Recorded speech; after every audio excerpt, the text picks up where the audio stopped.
Zita, feeling the urge to speak out, but realizing she couldn't do anything at the moment, decided to call no one away. She knew that if she kept suppressing her emotions, she might say something she would regret. No one, seemingly understanding her thoughts, smiled as they left. Both ManhWa and Zita wished the young princess well, knowing that she would overcome the challenges to prove her worth. The kingdom of Healthdante would fully support her efforts. Carnephelia, sensing the tension and negativity around her, suddenly announced to the attendees about the arrival of a special guest. She urged everyone to prepare to show their respect to Healthdante. This announcement surprised the crowd, and discussions erupted. However, Healthdante appeared on a raised platform and caught everyone's attention. Carnephelia greeted her and expressed gratitude for the beautiful dress Healthdante had made for Marie. Healthdante, seemingly pleased, apologized for not bringing a gift, but emphasized that being present was essential. Healthdante encouraged Carnephelia to make a wish, promising to do her best to turn it into reality. Carnephelia, holding Healthante's hand, expressed her wish to become a moon that never sets in the Empire's sky. This metaphor indicated her desire to become the Empress, the counterpart to the Emperor, who was considered the sun. The nobles started speculating about Carnephelia's possible ascension, given the significance of her words. Carnephelia felt content with the reactions and proudly declared herself the moon of the Empire. This public affirmation caused a stir, suggesting that she might be challenging her brother for a higher position. ManhWa and Zita watched as Carnephelia continued to command attention. Despite the complexities, the young princess seemed pleased with her announcement. Carnephelia even urged the crowd to respect Healthdante, possibly aiming to secure support from influential figures. As Carnephelia basked in the positive atmosphere, a sudden announcement revealed the arrival of the second prince. He claimed to have arrived on time for the celebration and made light of visiting his mother and half-sister. The mother was shocked by her son's appearance, and the second prince nonchalantly explained that he was there to represent his mother in wishing his half-sister a happy birthday. However, infuriated, pointed out that her son hadn't greeted her properly before addressing his half-sister. The second prince, seemingly indifferent, promised to visit his mother after the party. He observed the grandeur of the hall, reminiscent of the former Queen Healthdante, and realized why his mother was envious. Jenny Bella, his younger sister, quickly followed him. The second prince, seemingly amused, finally understood the root of his mother's jealousy and resentment towards Healthdante. He saw Carnephelia standing there with the queen, or maybe it was another sister with a different father. His mother had black hair and was mute, named after a poisonous flower. He had let her live because she wasn't worth wasting time and effort on, but he didn't expect her to resent him like this. The surprising part was that she showed no fear of him. The second prince asked her why she wasn't afraid of him. He felt comfortable, while everyone else trembled in fear at his name, but she remained calm. He couldn't understand her thoughts. He expressed his hope that she would endure longer. Former Crown Princess Carnephelia, with a smile, stated that today was a joyful day, and they should enjoy the feast together. Despite the peaceful atmosphere, everyone was watching her. She hoped the queen wouldn't lose her composure. She had thought about this moment since her reincarnation and expected to be anxious. However, now she felt strangely calm. If it were her from her past life, she would probably be trembling and crying, but now she just felt a bit uneasy. She wondered how to confront this arrogant man. The second prince suggested that he should have given her flowers on her birthday. Carnephelia responded with a simple acceptance of his feelings. Suddenly, Jenny Bella spoke, presenting herself as a gift for Carnephelia. She asked if Carnephelia liked this gift, referring to herself. The second prince acknowledged her as his sister, calling his enemy his sister, causing him some regret. Carnephelia mentioned that he had missed the main point. The former queen had promised to become her moon. The prince regretted missing that crucial moment. Turning to greet the queen, the second prince wished her well. However, the queen seemed puzzled as to why Ernst dared to greet her. He whispered to her that his life had become somewhat dull after the incident, which angered Argentina to the point of storming out. At that moment, Carnephelia tightly held the queen's hand, shaking her head, indicating that she should not be angry. Argentina agreed that she seemed to be right, because it wasn't the right time. Ernst continued, claiming that it was all a joke, assuring the safety of the borders. Carnephelia smiled, and Ernst asked if she could see the future or something. She explained that it was because he seemed overly confident.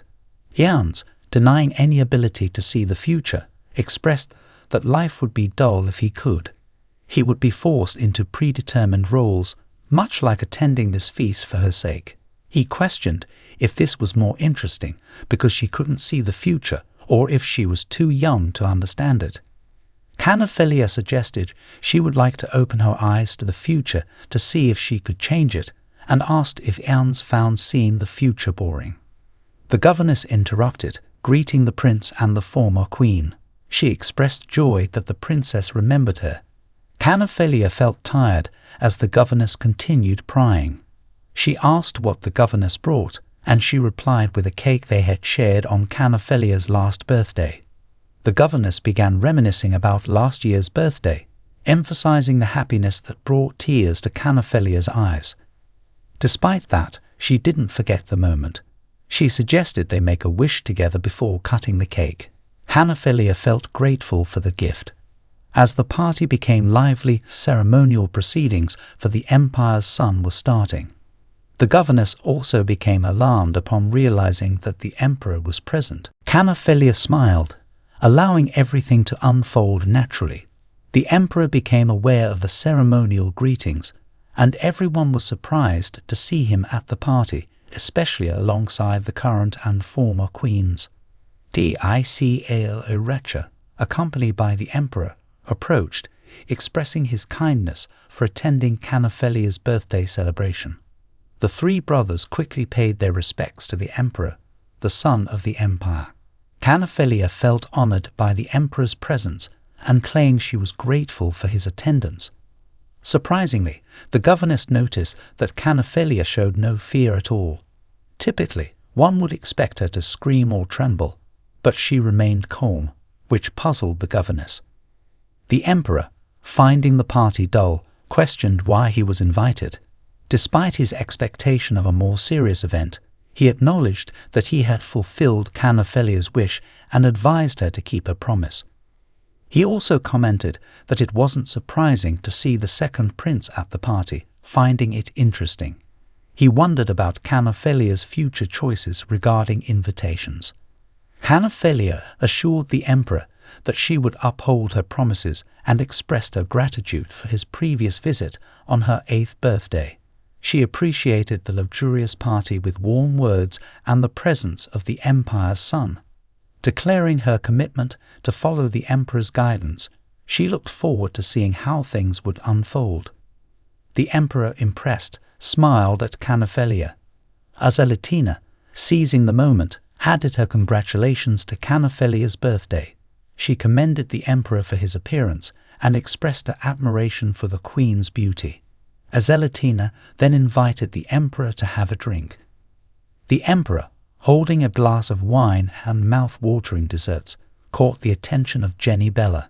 If he approached Carnephelia and said, "Try this delicious cake," her face would light up. However, Carnephelia unexpectedly called her governess. Startled, the governess listened as Carnephelia requested to eat the birthday cake brought by her. Ernst, confused about Carnephelia's intentions, held up the cake, and Carnephelia sought permission from the emperor to taste it. The cake was cut into a slice, and Carnephelia expressed her disbelief in the grandeur of this year's celebration, feeling like a dream. She thanked everyone for participating and wished for blessings from the gods. As she took a bite, Argentina approached to congratulate her. However, after eating a piece, Carnephelia suddenly fell victim to poisoning, vomiting blood. Chaos ensued in the room. Iracha, panicked, hugged his daughter and questioned the governess if she was responsible. Furious, he interrogated her, wondering how she dared to do such things without permission. The terrified governess denied any involvement. The emperor, alarmed, held Carnephelia, hoping for her recovery. The steward suggested taking Carnephelia back to her room. Azelatina, furious, questioned the emperor about how long he intended to stand and watch. She accused him of planning to let her daughter die before her eyes and questioned if he intended to turn a blind eye once again. In response to Azelatina's outburst, the emperor finally directed someone to quickly call for the royal physician. The physician arrived promptly and examined Carnephelia, determining that she had been poisoned by the Carnephelia flower. The emperor, with a sarcastic smile, mentioned the unfortunate coincidence of the flower's name with that of the princess.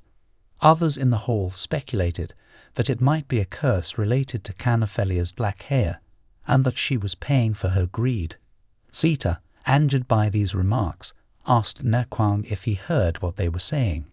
He mentioned that the nobles treated it like a rare tale, and Zita expressed her frustration that people were more concerned about rumors than the life of an 8-year-old. Nequang consoled Zita, saying the emperor would handle the situation. Zita asked what made him believe the emperor would act. Nequang hinted that if the emperor didn't, people might suspect he was involved. Jenny Bella, stepping forward, expressed her confusion, as she believed her sister would recover soon since she took medicine every day as instructed by the governess. The governess, panicked, explained she had no connection to the incident. However, the second prince revealed that she was the one who brought the cake to the party. The governess clarified that she didn't bake it but purchased it from a bakery. The second prince added that his sister collapsed after eating a piece. Jenny Bella's words and the governess's denial caused a commotion. The first prince ordered guards to detain the governess. She insisted she was framed and explained someone set a trap for her. In the struggle, she accidentally dropped a black bottle, which the second prince picked up, revealing it as a poison bottle. The emperor, enraged, interrogated the empress, suspecting her involvement. Iracha defended the empress, denying her connection to the incident. After scolding her, the emperor realized that if the news spread that the empress was behind the poisoning, the reputation of the royal family would be tarnished. Meanwhile, Azelatina worried about her unconscious daughter.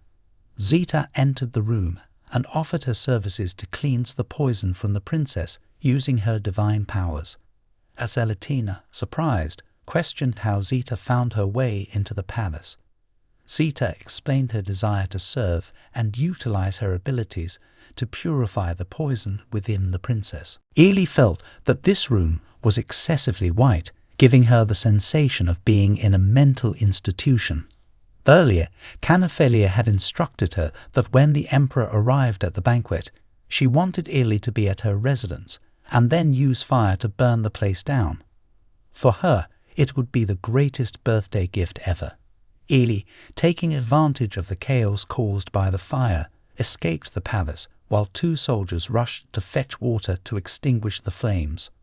Meanwhile, Angela, at the imperial palace, was shocked to discover that the girl possessed the divine power of Healhdante, a blessing from the gods. The Venbat family, on the other hand, received a similar divine gift. Azelatina questioned Bitar about the severity of the girl's words, considering the already strained relationship between the Empire and the Commonwealth.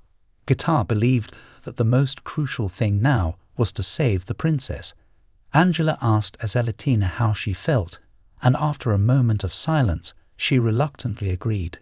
Rita, with joy, thanked Azelatina for trusting her, and with a wave of her hand, a golden light enveloped Carnephelia. While her body showed signs of recovery, the princess remained unconscious. Gitar urged Angela to continue talking to the princess, emphasizing that there was much to be done and the situation couldn't be concluded yet. In a dream, Carnephelia found herself back at a time when she had grown up. Her brother allowed her to marry Harry Venbat, but she was terrified because it wasn't what she wanted. Ielts reassured her that he would withdraw his troops as Henry desired. Ailey quickly thanked Ielts, who declared that he had received news from the Venbat family. The head of the Venbat clan had passed away. Harry, now officially the Duke of Venbat, congratulated himself.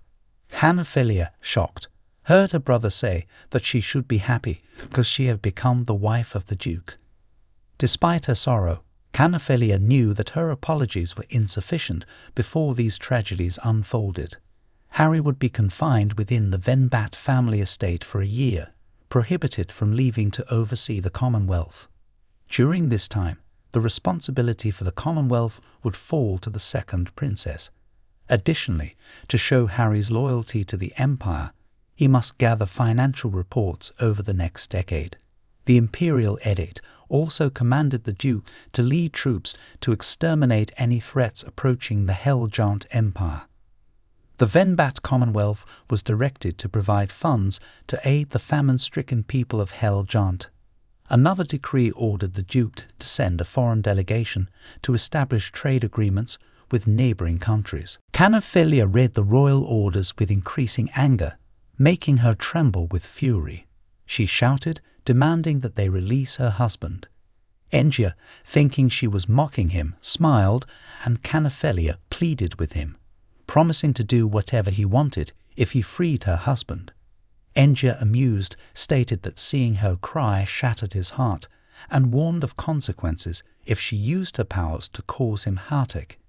In a fit of rage, Carnephelia swore that if she could overcome Engia, she would never bring Ailey to Yael's place. She vowed to ensure their paths never crossed again, and that she would only observe Ailey from afar without dreaming of being with him. She felt the weight of her guilt, knowing she would personally kill Yael with her own hands and end the torment for Ailey. Back on the bed, Carnephelia remained unconscious, but her complexion improved gradually. Rita noticed the change and expressed optimism about the princess waking up soon. Angela thanked Rita, acknowledging the debt they owed her. Angela asked Rita if she planned to return to the Commonwealth immediately, to which she replied that she would stay until the princess fully recovered. Engia, on the other hand, learned about the awakening of the princess and the former Queen Angela. Engia felt neglected as people focused on the second princess, considering her just a child. He believed many princesses were merely attention seekers, unlike his cunning engagement in the party. Angela inquired about Carnephelia, and Rita assured her that she would stay until the princess was well. Angela understood Rita's intentions of wanting to speak to Carnephelia after her awakening. Engia approached his servant, questioning where the Venbat heiress had gone. The servant claimed ignorance, prompting Engia to speculate that Guitar might have taken a detour without seeking assistance. At this point, a servant rushed in with a panicked expression, reporting that the two princesses had awakened. Engia confronted the servant, questioning how dare she intrude in such a manner. The servant explained that someone claimed the Venbat heiress was present at the banquet, and the royal physician predicted that the princess wouldn't recover without a blessing. Yael found amusement in the situation, thinking Carnephelia had no right to receive a blessing since she was a hybrid. The servant reported that the princesses were visiting the queen and former queen. Engia, intrigued, decided to go to his mother first, recalling that his governess was imprisoned. However, he feared causing a disturbance and decided to visit his mother before approaching the imprisoned governess. In the queen's room, a servant informed that the Venbat heiress was present in the feast. The queen, initially confused about why the princesses would visit her, realized that Carnephelia might have come to persuade her to join her side. She envisioned manipulating Carnephelia into testifying against the governess, absolving herself of any consequences. Upon reaching the dining room, the queen cheerfully welcomed Carnephelia, claiming to have prepared a meal for her. Carnephelia, silent, gazed at the food. The queen, misunderstanding her lack of response, felt humiliated, assuming Carnephelia was ungrateful for the meal she had prepared. Carnephelia quickly apologized to Azelatina, explaining that Azelatina meant no offense and was only concerned for herself due to her constant fatigue after eating. Dicla, feeling a bit relieved, sensed that she was still far from being strong enough to confront the queen's son. Carnephelia explained her presence, stating that she had heard Dicla had encountered trouble, and she had some questions for her. Carnephelia directly asked Dicla whether she wished for Carnephelia's death or not. Dicla, startled, inquired about Carnephelia's intentions. Seeing Dicla's shocked expression, Carnephelia repeated the question, asking if Dicla wanted her to live or die. Dicla responded that, as the daughter of the emperor and also Dicla's own child, she naturally wished for Carnephelia's well-being. She emphasized her innocence and claimed she never poisoned anyone. Carnephelia smiled and said that was all she wanted to hear. Now she aimed to find the culprit who had poisoned her and accused the queen. She expressed her desire to justly punish the person responsible. The queen, now uncertain, questioned whether Carnephelia sought to clear her name or not. Carnephelia stated that those who committed crimes must face appropriate punishment for their cruel actions. Shortly after, in the palace dungeon, Azelatina, fearing the pressure Carnephelia might feel, suggested they should visit the emperor's place instead. However, Carnephelia believed it was the right time to visit the queen. She asked Azelatina if she could ensure Carnephelia's safe return. Azelatina, after briefly observing her, asked if Carnephelia intended to meet them after this incident concluded. Carnephelia sighed and admitted that she did not wish for that. She acknowledged a new kind of power that could cleanse the poison from her body, a power she did not deserve from the Venbat family. Enja suddenly appeared, confirming the rumors about Carnephelia were true. He noted her improved appearance and mobility. Yael, joining the conversation, asked if Carnephelia had visited his mother. Carnephelia affirmed and mentioned that she had received permission to interrogate criminals. Yael wondered why she bothered talking to him. Carnephelia stated that she didn't understand why he was curious, but now had the authority to ascend the throne, and soon he would know if she was truly blessed. She bid him farewell and left, prompting Enja to marvel at her dynamic and lively nature, expressing hope that she wouldn't disappoint him. Carnephelia entered the dark dungeon with Angela. Angela asked if Carnephelia could handle the situation alone. Carnephelia reassured her, saying she didn't need to worry. Carnephelia proceeded into the gloomy dungeon, looking towards a cell where the governess was sitting. She greeted her as the governess, but quickly corrected herself, addressing her properly. The governess, shocked, looked at Carnephelia. Carnephelia asked if she was surprised to see her alive. Carnephelia mentioned that the governess had been acting strangely since the encounter with the emperor, and now she wanted answers. Carnephelia asked if the governess was surprised to see her alive, stating that she had disappeared a long time ago. The governess, trembling, insisted that Carnephelia had been missing for 8 years. Carnephelia pointed out that the governess started behaving differently after meeting the emperor. Carnephelia also hinted at the possibility of the governess being responsible for her apparent death. The governess, now agitated, accused Carnephelia of pretending. She suddenly vomited blood and fainted. Carnephelia questioned her, asking if she truly understood what had happened. She informed the governess that she had been missing for a long time and had only recently reappeared. She mentioned the poison, the hired assassin, and the queen's permission for her to deal with the governess as she pleased. Carnephelia warned the governess that even if she met the queen, it would result in her death. The governess, still in shock, claimed that the queen had allowed her to use the poison on Carnephelia and couldn't believe the queen would abandon her. Carnephelia reminded the governess that the queen knew she was aware of everything, including the hired assassin and the poison. The queen permitted Carnephelia to kill the governess because of this knowledge. The governess, looking at her caretaker, asked how Carnephelia wanted to deal with her. The governess, trembling, claimed she only followed orders without any means to resist the queen's commands.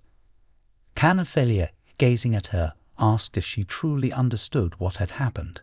The governess seemed unable to comprehend, and Carnephelia noted that she began behaving this way after meeting the emperor. Carnephelia explained that she had disappeared for a long time, and her return was recent. She hinted at the governess being involved in her supposed death. The governess, now anxious, accused Carnephelia of feigning her death and suddenly vomited blood before collapsing. Carnephelia, maintaining her composure, questioned whether the governess truly grasped the situation. She informed the governess that she had been granted permission to deal with her as she saw fit. Carnephelia warned the governess that even if she met the queen, it would result in her death. The governess, still in shock, claimed that the queen had allowed her to use the poison on Carnephelia and couldn't believe the queen would abandon her. Carnephelia, in response, reiterated that the queen permitted her to kill the governess because of her knowledge about the hired assassin and the poison. The governess, looking at her caretaker, asked how Carnephelia wanted to deal with her. She trembled and claimed she only followed orders without any means to resist the queen's commands. Carnephelia, gazing at her, asked if she truly understood what had happened. The governess seemed unable to comprehend, and Carnephelia noted that she began behaving this way after meeting the emperor. Carnephelia explained that she had disappeared for a long time, and her return was recent. She hinted at the governess being involved in her supposed death. Carnephelia then addressed the governess and asked if she wanted to be cleared of the charges or not. The governess, overwhelmed, struggled to answer. Carnephelia, with a deep sigh, indicated that she might not be able to save her and left the dungeon. Hengia, feeling a strong heartbeat, considered Carnephelia to be a lively and dynamic child, distinct from the crown prince.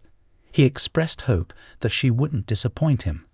Carnephelia firmly held the governess's hand, expressing her understanding of everything. She acknowledged the complexity of the situation and her decision to give the governess another chance. Carnephelia advised the governess to escape after she chased her away, considering it an opportunity for her to flee. However, the governess, despite the chance given, returned once more, seeking another opportunity. Carnephelia hoped the governess would learn a lesson this time, because, in her words, it was just the beginning. Meanwhile, in the emperor's chamber, he expressed disappointment with Carnephelia. Carnephelia clarified that not everything was as it seemed and that she took the risk for a reason. The emperor, irritated, questioned why she had come here. Carnephelia explained that she wanted the emperor's help. Although the emperor felt she was asking for too much, he inquired about the assistance she sought. Carnephelia expressed her desire for an investigation into the conspiracy and poisoning. She emphasized that revealing the queen's involvement could damage the royal family's reputation. On the other hand, not exposing the truth might lead people to perceive her as weak. Carnephelia proposed providing all the evidence to the former queen and additionally requested a favor for Ezelitina, the ability to remove her caretaker's tongue. The emperor asked whether Carnephelia wanted the governess dead or not. Carnephelia responded that she wished the governess to endure and suffer for the rest of her life. The emperor found her perspective intriguing and acknowledged her fluency in speaking. As the emperor called for the governess to be removed, Carnephelia continued speaking, stating that she knew her position. Even though the emperor could strip her of the throne at any time, she believed in her ability to stand against the ILTS. The emperor approached her, asking if she truly had more requests. Though annoyed, he allowed her to continue. Carnephelia proceeded to discuss her plans. She aimed to bring the Chinata family back into the political map, deliver letters and pay stolen money to Mangacap. The emperor, surprised, noted her knowledge of the deceased Mangacap, a loyal follower. Carnephelia confirmed and explained her intentions. She suggested reducing the number of nobles by half until her coming of age, causing the emperor to ponder her audacity. The emperor then expressed his desire to strengthen the royal family's power. Carnephelia pointed out that she knew he wanted to regain attention among the nobility. She suggested that by eliminating weaker nobles, the remaining ones would support the royal family more effectively. The emperor found her suggestions aligned with his desires and asked if she had more in mind. Carnephelia, aware that her father hoped for her to discuss arrangements with him, assured him that she had more to say. The emperor, intrigued, inquired about her additional requests.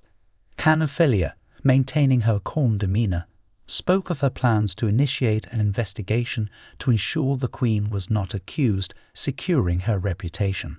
Simultaneously, she intended to reclaim the place of the Healthdante family in the political landscape. The emperor, seemingly impressed by her articulate proposals, asked if she had more demands. Carnephelia continued, explaining that she wanted to ensure the survival of the princess. She stated that divine intervention was the only way to save her, aligning with the words of the royal healer. Furthermore, she hinted at her miraculous survival, leaving the emperor surprised. The emperor admitted that Carnephelia spoke truthfully and that he had nothing to lose. Despite being a child, she had a bold plan. The emperor asked what she wanted in return for her proposals. Carnephelia, with a sly smile, stated that she would remind him of her requests every time she achieved one of her goals. Meanwhile, in the capital city, a girl ran into her home exhausted. She had managed to deliver something exclusive, but she quickly closed the door behind her. Breathless and fatigued, she had just received something poisonous at the princess's birthday celebration. After gaining the throne, they were determined to capture the culprit. Since they had everyone leave the party, she overheard that the former nanny of the princess had poisoned her cake. It was the most glorious birthday celebration ever, yet the princess collapsed and was poisoned. Not only that, Prince Wael and Princess Jenny Bella were also present, ensuring another bloody bath in the royal palace. Now, she didn't know which newspaper to sell this valuable piece of information to. Suddenly, she remembered something. She went straight to her desk, forcefully placing her hands on the table. She remembered they wanted her to spread rumors earlier because she received a new dress and an invitation a few days ago, albeit from an anonymous letter. But it was also an offer she couldn't refuse. The sender had a simple request. She had to remember the details of that night and spread the news throughout the empire. Luckily, it was relatively easy to get in due to the presence of the two princesses, and almost no one followed her, despite her lack of knowledge about etiquette. Until she saw it on the high stage, thanks to the princesses being the center of attention, she could move easily at the party. But the only thing that worried her was not knowing why they chose her to spread the news. But if they wanted someone to disseminate information, they chose the right person. That night at the local tavern, people were enthusiastically discussing the princess's party. Still, they kept asking Natalia how she knew all this, and everyone attending the party couldn't stop talking about it. She explained that all of it was not just a coincidence, and I had tried to kill Helddante's second princess. Furthermore, the palace in Sao brought the participants home without conducting a thorough investigation. A guy among them found this plausible. Natalia asked him what the first thing Enja did when he came of age was. It was controlling the media. All media focused on positive propaganda for Enja, and those restricted from accessing information believed in the lies and revered him as a god. Enja's popularity constantly skyrocketed, and people believed he would be the most powerful emperor they had ever seen, unaware of the dark truth, dreaming of prosperity under his reign. But there was someone who wanted to bring the truth to the public, the violence and harassment by the prince. inappropriate harassment exceeding level 7. More than 627 future palace servants were killed, and that someone was Natalie. So, the princess collapsing at the party was Engia's fault. Outside Sao, Engia's actions began to go beyond control, going too far to protect his right to the throne. She was the only one writing positively about Carnephelia, updating articles continuously speaking about the prince's evil deeds. He got angry and wanted to find the one writing these things and drag them here. Finally, Natalia was brought in front of him. He claimed he didn't know what made her believe she could escape writing lies about him. Natalia said it was an honor for her, and she was very busy writing about him. At that moment, someone held her head, saying they had to get to the main issue. He threw a bag in front of her full of money. He said he would make it worth her time if she wrote what he requested. Natalia sarcastically said he had a deal with Genti, probably selling at a high price, but the public had the right to know the truth. How could Sao become an emperor when his dynasty lived on lies? He laughed at the idea of living justly, asking if Natalia had a previous life for a minor crime and spreading lies about the royal family, leading her to be considered a traitor and beheaded. Kofel was reading newspapers, thinking the queen must be in a panic.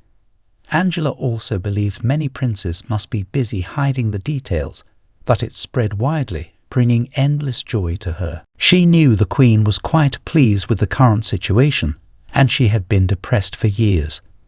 This small victory seemed to add strength to her. She said news of the nanny would reach the queen soon, keeping her silent. Azelatina smiled, asking about her hairstyle, advising not to exhaust herself since she hadn't fully recovered. Carnephelia smiled, saying she would be fine, and Azelatina was satisfied with her answer. Carnephelia entered an ongoing festival, accompanied by her maid Eli, heading towards the head butler. She stated that she was here to meet the emperor. The butler opened the door, saying the emperor was waiting. Carnephelia stepped inside, greeted the emperor, and he immediately shouted, asking if she wanted to show him things like this in Sao. She replied that she didn't know what he was talking about. The emperor angrily threw newspapers in front of her, questioning if everything she said was just a random coincidence, or if the palace's news was leaking outside, and if she had posted all the events of that day. The emperor, frustrated, asked if she had anything else to say. Carnephelia explained that she had not left the palace since she had a headache, and thus, how could she plan something like that? It seemed like a mere coincidence. She wanted him to look closely at her weakened body and the many poisoning marks on her skin. He would realize she had no conditions to escape the palace. She asked what she would gain by revealing this information, as it portrayed her as the subject of gossip. The emperor, now somewhat convinced, allowed her to leave. As she walked out with Eli, she called her maid and instructed her to find someone for her discreetly, ensuring they wouldn't be caught. Additionally, they had to be extremely cautious. She knew the emperor was aware, so she needed to come up with a plan B. Within the royal prison, the palace servants were shocked to see the princess, tears streaming down their faces. Carnephelia apologized for their suffering these past few days and expressed genuine concern. The maids confessed that they thought they would be abandoned for much longer. One of them said they never dared to dream of such a thing. Carnephelia explained that they turned a blind eye whenever the caretaker poisoned her food and drinks. They believed she would forget those incidents forever. Now they realized she knew all along. They began to fear the consequences. Ianfleed, a brother, suddenly entered, asking if their punishment was death. The other maids thought he came to forgive them and begged him to save them. Engia, however, looked at them and asked if they were still alive. He was surprised, as they should have all died by now. He turned to his sister, asking if she wanted to let them out or if there was something else on her mind. Carnephelia was startled, not wanting to involve her younger sister Venbat in this matter. She had to make sure they weren't connected to her. She claimed that her palace had some gold items, entirely made of gold, causing them to emit a yellow light. This seemed to satisfy the emperor, and he let her go.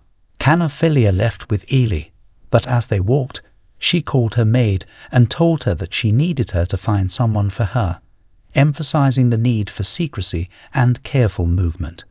She knew the emperor was onto her, so she needed to plan for contingency. The remaining servants looked at Carnephelia with a mix of fear and gratitude. They explained that they had genuinely worried for her, thinking she would suffer longer.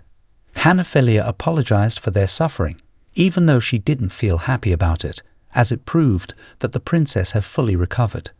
At this moment, thousands of questions filled Carnephelia's mind about Sao. She didn't understand why, despite threatening and exploiting the maids, they still genuinely cared for her well-being. She wondered what their true intentions were and how she could use that knowledge to her advantage. Suddenly, Ianfleed walked in, asking if their punishment was death. The other maids thought he came to forgive them and pleaded for him to save them. Enja, however, seemed surprised that they were still alive. He turned to Carnephelia, asking if she wanted to release them or if she had something else in mind. Carnephelia, taken aback, didn't want to involve her younger sister Venbat in this matter and tried to ensure they weren't connected to her. She claimed her palace had gold items that emitted a yellow light, seemingly satisfying the emperor, and he allowed her to leave. As she exited with Helis, her mind was filled with questions about Sao and how she could use the situation to her advantage. Carnephelia believed that if he thought so, she would have even more reason to let them live. She told him that she would not do what he wanted. Instead, she would do what she wanted. Rahel mentioned that she made him feel connected, like with brothers, even though they had different fathers and mothers. However, most of his siblings were too weak to become true royals, yet they treated him as if they could take advantage of him. He couldn't understand why she was so confident in Sao. Was it because of her supportive father, Angela, or someone else unknown to him? Despite that, he felt it wasn't important because he would do everything to make her not look at him with that arrogant gaze, but with a look of fear and despair. He gently touched her head and expressed how interesting she was. He hoped she could continue to entertain him, as he was tired of the smell of his brother's blood on his hands. He wanted her to behave as she always had. Watching him leave, she felt annoyed. If he had come to provoke her, he had succeeded. However, the more critical matter she wanted to convey was that her grandmother had been silenced.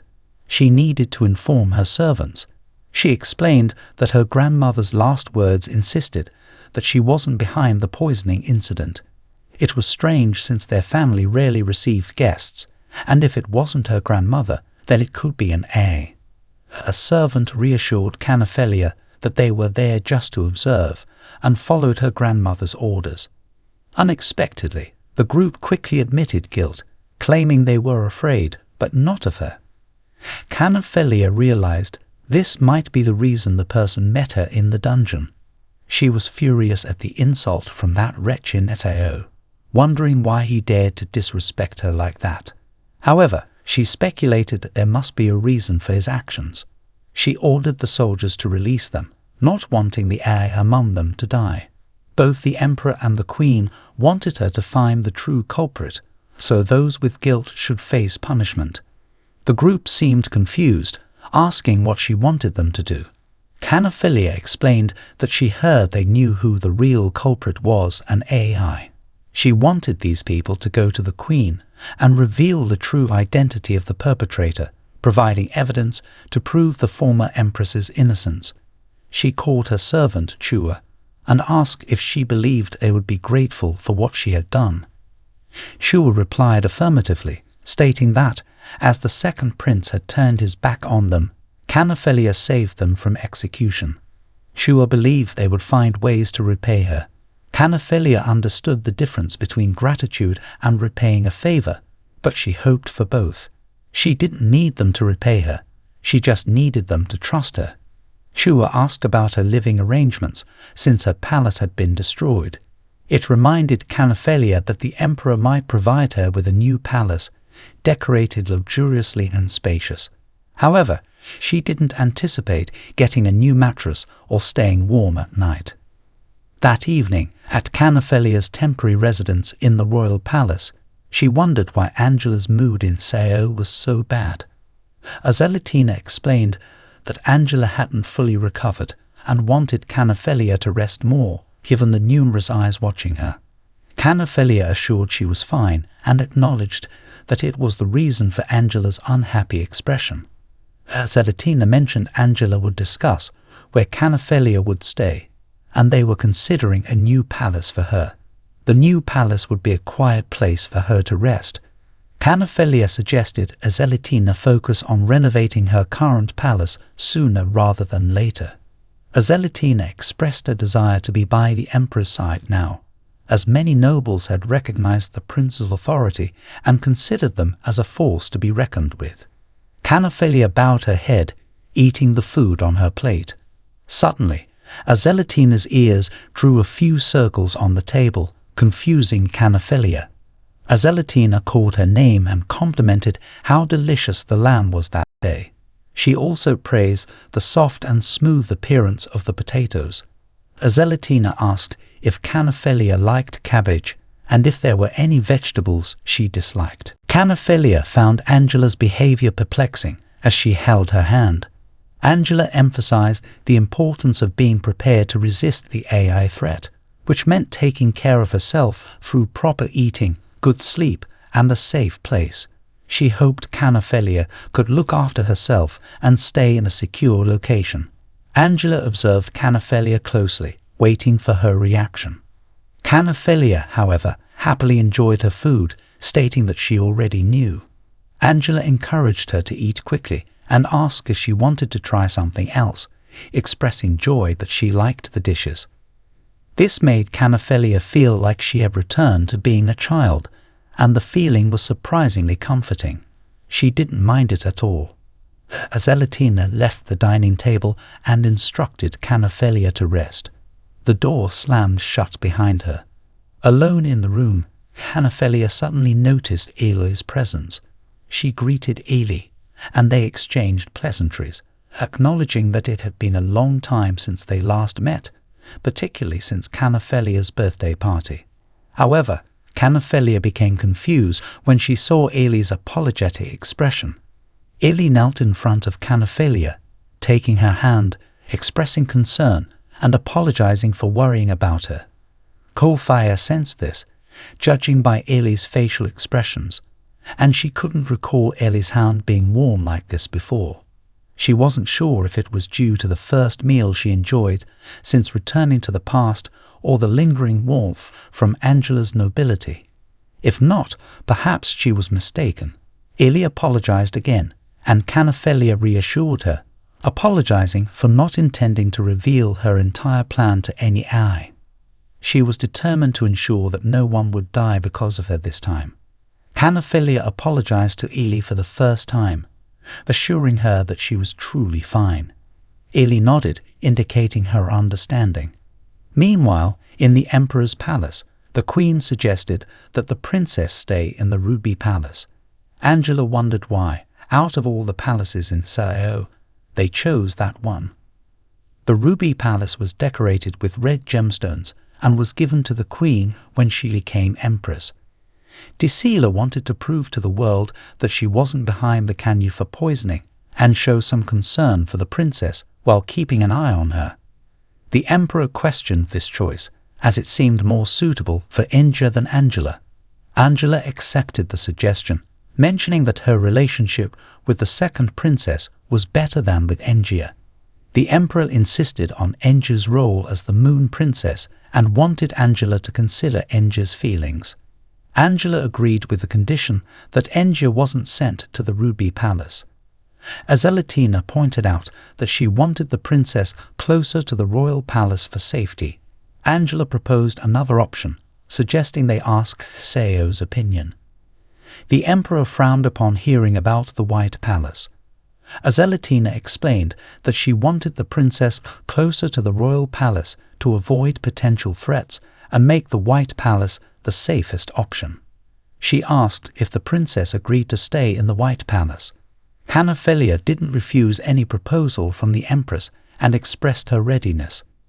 The emperor remarked that even the second prince couldn't enter the White Palace and questioned the significance of this decision. Carnephelia, with a smile, saw it as her first victory against the second prince. The emperor found her communication skills impressive, acknowledging that both she and the second prince weren't deserving of residing in the White Palace. Carnephelia secretly hoped he would reject the idea, although her father found her amusing. The emperor added that the White Palace was not meant for any AI. Carnephelia stated she had one request: to go outside the palace. 3 days later, outside the palace gate, royal guards accompanied them for protection. Carnephelia asked if they could start their journey. At this moment, she noticed a soldier scratching his head hesitantly. The steward informed her that she needed to return before sunset. She quickly mounted her horse and assured the steward she would remember his words. The horse moved forward, and the second prince arrived to visit her. He expressed that he missed her and inquired about her destination. The steward mentioned she intended to pray at Mount Zubel. The second prince found this choice peculiar, given the mountain's dangerous paths and unpredictable weather. He suspected she had some ulterior motive. This intrigued him, and he felt a burning desire to know about Mount Zubel's legends. The mountain was renowned for its spiritual significance, where courageous individuals traversed perilous paths to build stone towers, creating a small stone mountain. The legend of Mount Zubel made it seem like a person was entering a stone tomb. At this moment, the royal carriage is still rolling on the mountain road, which is quite steep. Chua, the attendant, continuously embraces and comforts the princess, dispelling any fear she might have due to the challenging journey. In reality, it's worse than she thought. The attendants inquire, questioning why they shouldn't stop here and pray, rather than venturing deep into the ominous forest, especially since the weather has suddenly turned gloomy. Carnephelia, the princess, also finds the place strange, but dismisses the attendants' concerns. Despite their confusion, the attendants hesitate to speak so boldly to a member of the royal family.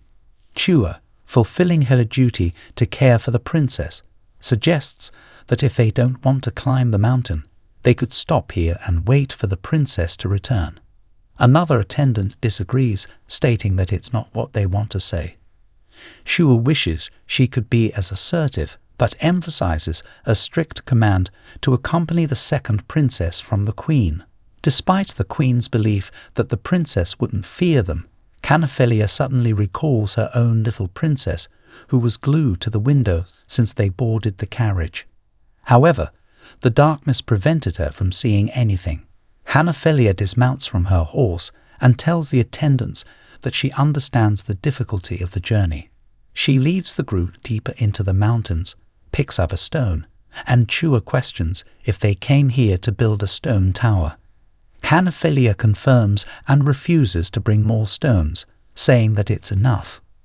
She clasps her hands and prays. When asked if the attendants also pray, the knight among them refuses, questioning the utility of prayer for those who are already dead. Suddenly, Chua notices the rain starting, and an attendant suggests they go back immediately to avoid landslides. Carnephelia swiftly turns back, calling the other two to follow. She smiles strangely, and as the thunderstorm intensifies, an approaching light catches their attention. People carrying lanterns arrive, introducing themselves from a mountain orphanage and offering air assistance for the unexpected rain. The princess and her group feel lucky for the rescue and express gratitude. They are led to the so-called orphanage, a simple and desolate room. A knight observes the surroundings, sensing that something is amiss. A person in black asks if they want to have dinner, as there's enough food. The knight approaches the princess, who assures him the place is safe. Despite the bizarre nature of the orphanage, located in a peculiar area, discussions about its strangeness echo among the attendants. An attendant asks if Carnephelia wants to sleep due to the bad weather. She agrees, advising them to rest early. The attendant nods in agreement, and as the candle flame continues to burn, Carnephelia blows it out. She walks toward the wall, and outside, the tired night yawns. Carnephelia touches the wall, sensing a hidden passage behind it. Although she cannot see, she feels a narrow path. Opening the door quickly, she sees distant lights. No one stepped forward to welcome her arrival. He introduced himself as No One and expressed his honor to serve her. Kolfa raised his eyes, urging them to move quickly due to time constraints. Rita had been waiting there for some time. Carnephelia, startled, stared at the person in front of her. She realized that this was her husband, and the girl with him was undoubtedly her twin. It seemed that Harry had taken care of her sister, the one who had lost her entire family and the Venbat kingdom, eventually leading to her suicide by Venbat's guitar. At this moment, Carnephelia's hands trembled with self-blame. She couldn't let the past continue to affect her, and she couldn't turn back time. She couldn't let the same story repeat itself. She wanted to reverse time to correct her mistakes and ensure the safety of Eli and the Venbat kingdom. The two people looked at the princess with surprise. Carnephelia introduced herself as the second princess of Healthdante. Rita quickly approached to help her stand, puzzled by the princess's humility, whether due to her young age or some deeper purpose.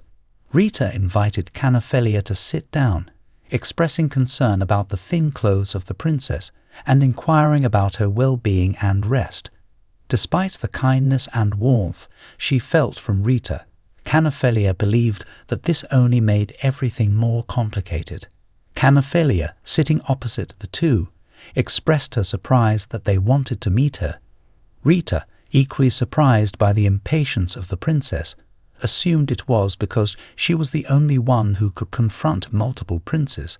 Carnephelia confirmed this, referring to the upcoming battle for the throne. Guitar revealed that her brother was close to death, and Carnephelia's help was needed. Carnephelia, shocked, questioned if she had heard correctly, as Harry had never faced such a situation in his previous life. Rita explained that her brother recently fell ill, and they were unsure why. The royal physician suggested that Harry might not survive, and they sought the royal library for answers. Carnephelia was the only royal they could find. Carnephelia promised to help Guitar find the cause of her brother's illness and seek a cure. In return, they had to pledge allegiance to the princess, regardless of the cost. Carnephelia clarified that her goal was not to become an empress for personal gain, but to overthrow the oppressive Healthdante Empire for the greater good. Rita asked if cooperation was necessary, suspecting the princess's intention to betray. Carnephelia clarified that she wanted to keep her father and brother away from her plans and had to protect the Venbat dukedom. She didn't demand their assistance, but wanted them to remain neutral and focus on protecting their own people. Rita understood that the second princess saw through her. She explained that their efforts to be loyal to the empire had proven futile, and they ended up being mere puppets in the hands of the Healthdante Empire. Carnephelia smiled suddenly, stating that any noble family could do what she just said. She knew it was true, but they couldn't do anything else to gain favor. No one expressed confusion, and Carnephelia assured them that she would provide suggestions. However, in return, they had to promise to sign a contract, ensuring that Venbat would not be involved with her, regardless of the conditions. Carnephelia's condition was for them to remain completely neutral in the future. In the end, the contract was signed. Carnephelia felt it was sufficient, even though she acted more quickly than she had thought. Overall, it was a positive step for her. Her ultimate goal was to ensure the safety of the Venbat dukedom. Venbat did not join her revenge journey, but even so, Harry's illness did not occur in the previous life. She didn't know if it was because her curse returned in time and she avoided encountering that person, or if there was another reason. She didn't want him to lose the things he once loved just because she wanted to find a way to cure him. Suddenly, she realized that all the servants had gone to sleep, and neither Chua nor Ellie made any noise. She didn't know if there were AIs involved, but it seemed that two people were approaching. She became frightened as three individuals came to the door. She told them to reconsider if they wanted to live. One of them claimed that there were no AIs except them, and unfortunately, the palace servants now had no eye to rescue her. The tragic story would unfold from now on, and her body would be found in the forest. One of them promised to pray for the princess when they descended from the mountain. Carnephelia questioned the sincerity of his last words, making it difficult for him to understand. She told them that intelligent people would never die on the mountain. He drew his sword, wanting to attack her, but suddenly there was a gory bloodstain from his body, and he fell to the floor. The remaining one, terrified and unsure about the presence of AI, pleaded for mercy. Carnephelia stated that his friend wouldn't come to help him because he had killed all the orphanage staff. Although he pretended to be innocent, his actions were too obvious, and she felt he was truly despicable. He begged for mercy, promising to disclose valuable information if she let him live. Carnephelia expressed that she didn't want her hands to be stained with blood, but she enjoyed seeing him covered in blood, especially the blood of an innocent person. At that moment, Shu entered the room and announced that she had found him. Carnephelia smiled, saying she was confident she could do it. The room remained pitch dark, and Chua mentioned that the children were sleeping in the deepest room of the orphanage. The reason for choosing such a secluded orphanage became apparent. She wanted to meet Rita and Noan. Chua whispered to her that the boy she was looking for was here. It wasn't just a place with animal noises. It directly related to the contract she signed with Duke Venbats. In the Healthdante family, excluding Carnephelia, Azelatina, and Jenny Bella, there were many other abandoned children of the emperor. The emperor had a predatory instinct, sleeping with any woman he desired. Most of his concubines were expelled by the current empress, but he still found ways to sleep with various women. However, if one of them was pregnant, the current empress and the second prince would undoubtedly not let them survive. Only one person survived because neither the prince nor the empress knew that a wild child was still alive. In the dark room, someone was trembling. Carnephelia smiled as she found this person approached and pulled his leg out from under the blanket. She pulled the blanket forcefully, and the boy's legs were trembling with fear. Carnephelia said, "Greetings, my little brother Cian."